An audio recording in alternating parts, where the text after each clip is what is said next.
So to Trump or not to Trump? That is the question for some GOP candidates out there. It's not a good place for any party to end up with a cult-like situation as it relates to a president that happens to be purportedly of the same party. Well, it fits with what my opponent said last night. Her words were, "This is the party of Donald J. Trump." I don't believe it's the party of Donald J. Trump. So not supporting the president did not end up working out well for Mark Sanford, who you saw here last night. But supporting President Trump is working well for some others, including our next guest, Corey Stewart, who is self-proclaimed Trumpier than Trump. He has gotten a lot of attention for this contentious interview last night after winning the Virginia Senate primary. I don't agree with any of those things that you said. The thing is, what you're trying to do, Chris, what you're trying to deny your past, but it's there like a big, ugly shadow, Mr. You're Stewart. trying to change the topic by the fact you're always playing the race just card. the facts.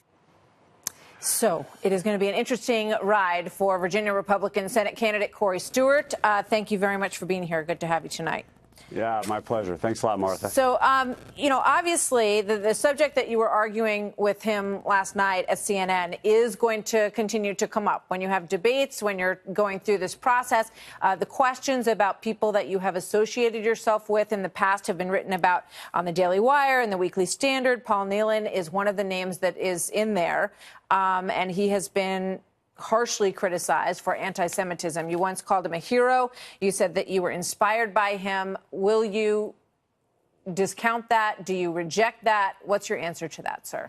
Yeah, in fact, actually, I have many times. When I supported Nehlen is when Phyllis Schlafly did and Ann Coulter did and President Trump did as well. Trump said very nice things about him. It was only afterward that the guy kind of lost his marbles and said all those terrible things. And we all, at that point, distanced ourselves from him and disavowed him. But, of course, that's not enough for CNN and all the left-wing media. They're trying to, connect us to all that.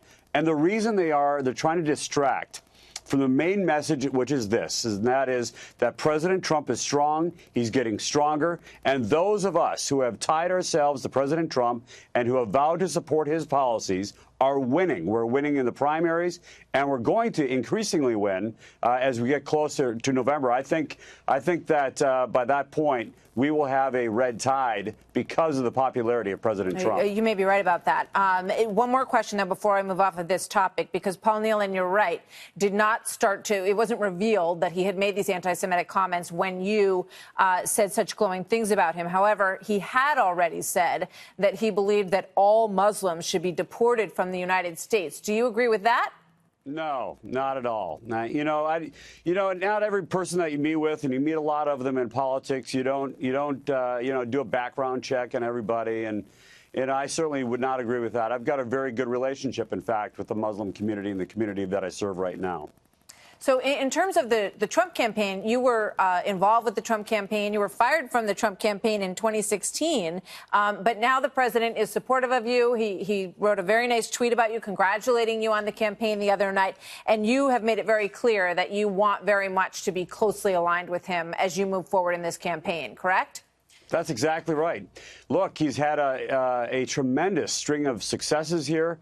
The tax cut, which has led, and you can actually see it, I'm telling you, you can actually see the resurgence in manufacturing in particular in Virginia and Southwest Virginia and around the state. And now with this latest success in the Korean Peninsula, for the first time, we've got peace breaking out since 1950 in the Korean Peninsula.